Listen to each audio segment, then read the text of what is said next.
Emmanuel Léon, bonjour. Bonjour. Vous êtes professeur de management à ESCP Europe et nous allons parler de management justement à l'heure du télétravail et des plateformes. Alors, un fait indéniable, tout d'abord, le télétravail se développe. Est-ce que vous avez des chiffres ? Alors c'est une bonne question parce qu'effectivement le télétravail est en plein essor. Il bénéficie aujourd'hui d'un terreau particulièrement favorable. La diffusion des technologies mobiles, la 4G, la fibre optique, l'évolution du cadre légal et puis aussi une évolution des mentalités où les employeurs sont de plus en plus enclins à le proposer à leurs salariés et les salariés sont également de plus en plus avides de l'obtenir pour obtenir une meilleure flexibilité dans l'organisation de leur vie privée et de leur vie professionnelle. Pour autant, les chiffres, là, c'est un vrai cauchemar. Pourquoi ? On estime globalement en Europe à 25% le nombre de télétravailleurs salariés. Quand vous rentrez dans le détail, vous vous rendez compte, notamment en France, qu'on additionne des choux et des carottes. Donc vous avez des enquêtes en France qui font état de 2% de télétravailleurs et d'autres qui vous parlent de 20% de télétravailleurs. Pourquoi ? Parce qu'on mélange plusieurs types de télétravail.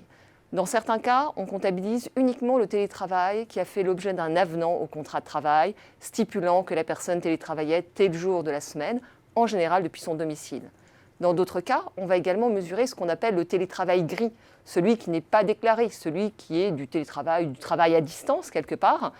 Et celui-là est bien sûr beaucoup plus développé. Si on regarde uniquement celui-là, nous sommes tous quelque part des télétravailleurs.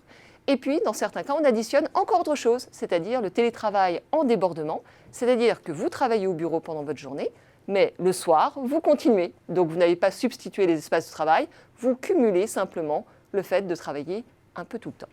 Alors, j'imagine qu'on ne peut pas dire que le télétravail sonne le glas des espaces de bureau. D'une certaine façon, on pourrait se poser la question, vous avez raison, puisque si je peux faire un maximum de tâches avec mon ordinateur, quel est l'intérêt d'aller dans un espace de travail, si c'est pour me retrouver entouré de personnes qui sont derrière leurs écrans, voire pire, de personnes qui sont en télétravail et que donc je ne verrai plus. Mais le lieu de travail, et vous avez raison de le souligner, ce n'est pas uniquement un lieu fonctionnel, ce n'est pas juste pour accomplir des tâches que je pourrais accomplir ailleurs. Il revêt d'autres sens. Il y a un sens symbolique extrêmement fort. Alors on parle beaucoup en France du présentéisme. On dit les Français, le présentéisme c'est très important. Vous avez une enquête en Amérique du Nord qui montre que le fait d'être vu physiquement à votre travail est un synonyme de fiabilité et le fait d'être vu à votre travail en dehors des heures classiques est vu comme un phénomène d'implication.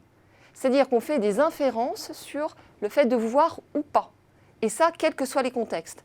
Donc ces biais sont réels, il est temps de s'en affranchir si on veut effectivement que le télétravail et le management à distance puissent se développer. Le dernier point, c'est que quand vous allez au bureau, vous n'y allez pas que pour travailler. Vous y allez aussi pour développer des interactions, pour avoir des conseils, pour avoir du mentoring, pour avoir des interactions informelles avec des collègues. Et l'intelligence collective dont on entend beaucoup parler aujourd'hui, elle ne va pas se développer uniquement sur le net. Donc à l'heure où le digital se développe à ce point-là, je pense qu'il est indispensable de repenser l'environnement physique d'une manière beaucoup plus approfondie qu'on a pu le faire aujourd'hui. Alors, quid du management à distance que vous évoquiez justement ? Alors le management à distance, pendant longtemps, ça a été l'exception. J'aurais tendance à aujourd'hui dire que c'est quasiment la norme, parce que de plus en plus d'individus, indépendamment du télétravail, sont amenés à être managés à distance. Ça pose un certain nombre de questions. C'est quoi manager ? Si c'est uniquement faire du reporting à distance, le management à distance ne pose aucun problème. Aujourd'hui, tous les outils de reporting existent. Si c'est aller plus loin, si c'est se poser la question du développement de son collaborateur, d'interagir, d'être en capacité aussi d'être à l'écoute de problèmes personnels que ce collaborateur peut avoir, là, le management à distance pose d'énormes difficultés aux entreprises et aux individus. Et le troisième point qui me semble important, c'est qu'on zoome souvent sur le manager et son collaborateur, mais dans le management à distance, il y a aussi l'organisation. Et quand les organisations changent les équipes toutes les années et demie, évidemment, le lien de confiance prend beaucoup plus de temps à se créer à distance. Il est dommage de voir autant d'organisations qui, quelque part, ne vont pas dans le sens d'un développement d'un management à distance harmonieux. Management à distance, télétravail, nouveaux espaces de travail, autant d'enjeux pour les entreprises et donc pour les écoles de management. Merci beaucoup Emmanuel Léon. Merci à vous.